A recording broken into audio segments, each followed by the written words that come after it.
If lines are single segmented objects connecting two points, then polylines are line segments in a connected sequence created as a single object. That means that they are lines or even arcs with multiple vertices. Polylines are great for drawing contour lines, wire diagrams, piping drawings, extrusion profiles, pathways, or closed objects. So when a polyline is closed, it means that there is no real beginning or end. It's called a polygon, essentially, or a many-sided shape. Now, you can create a polyline with several different commands. P-line or pline command, the rectangle command, which is the rectangle command. It's actually a polyline, not a rectangle object. You can use the polygon command, the donut command, the boundary command, and the rev cloud. It's a revision cloud for marking up drawings with. Most of the time, though, you're going to use p-line or pline. That's the most common used command to create a polyline with. And we'll talk about some of the other options in later sections. So drawing a polyline can be accomplished using the exact same methods that we use to draw a line object with. After all, a polyline is essentially just a set of lines connected together. So you can go up to the Home tab on the ribbon and go to the Polyline command, which is found in the Draw panel. And you draw it just like you would any other line. But when you select it, it's one object. Now a line, if I were to draw a similar shape very quickly here, looks about the same, but each one of these segments is its own object. That's the main difference. And that's really cool because you can do a lot of different things with a polyline, but a line gives you more control of the individual segments. So it just depends on what you need to draw. Now, you can draw a polyline or pline, as they're often called, because you enter the pline command, or P-L-I-N-E, or p-line. You can draw them using coordinates, relative coordinates, polar coordinates, length, etc., just like we did with the line command. One difference, though, is that plines can also be drawn as arcs. You can switch between a line to an arc to a line while drawing a polyline. Let me show you.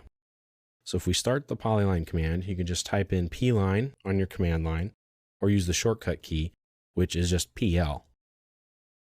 Pick your first point and then your second point, there's your line.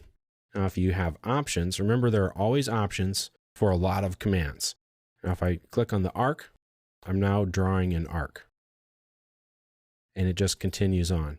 Now these arcs, if you draw them in sequence, will be sinuous or tangent. They'll be tangent to the first arc that was drawn. Now if you want to draw a line, you just type in L or you pick line on the command line option.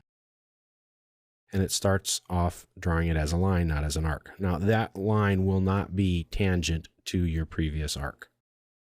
You can always switch, just type in A, type in L again, and then press enter to end your command. After you draw a polyline, you can use the polyline edit or the pedit command, P-E-D-I-T, P-edit. Press enter, select your polyline, and you have a lot of different options that you can choose from to make some changes to your polyline. Now you can close a polyline into a polygon with the close option. See, it found the open segment in our shape and filled in the blanks, went from point to point with a straight line. Of course, you can always undo something that you have just done. Now, if you have multiple lines, arcs, or polylines, you can use the join option. Let me show you. So up here, we have all of these individual lines. I can convert them to polylines and join them all together to be one shape similar to this first object. So I'm going to type in the pedit command. I'm going to select an object. And because it's not a polyline, AutoCAD is going to ask me, hey, do you want to convert this into a polyline? I'll type in Y for yes. And then I can click on the join option. And I just pick all of the lines or objects that I want to join together. Press enter again. And now all of those individual lines have been joined together to form one polyline. And you can do that with any type of line object or polyline or arc. And you can edit a polyline's vertex just by grip editing it. So if I select a polyline, I have endpoints which look like these little squares, or midpoints which look like those rectangles. If I hover over them, I will get some options. I have the stretch vertex option, add vertex, or remove vertex. Now the add and remove are actually quite simple. If I select the remove, it gets rid of it. If I come back up to this top one and go to add vertex, it allows me to add another vertex, sort of breaking that line and creating a vertex point. If I click on the stretch option, it allows me to move it to wherever I want. So that's an endpoint. If I go to a midpoint, I essentially have the same options. I can stretch it, which allows me to move it, and wherever it's connected to is going to move with it relatively. I can add a vertex, just like that, or I can convert to arc. That will change it to an arc, and I just define the radius by moving my mouse. Now the arc's midpoint is exactly the same, except it allows me to convert it back to a line. So if I pick that midpoint, it's a move. If I just pick the vertex, it's a move or stretch. But if I hover over it and click add vertex, I can at any time. Now it's the same way regardless of what type of polyline that it is. You can add a vertex right to this center arc, and it kind of creates two different arcs, which is kind of cool. You can get some very interesting shapes created very quickly. I can quickly stretch and change and edit these shapes and make some fantastic designs.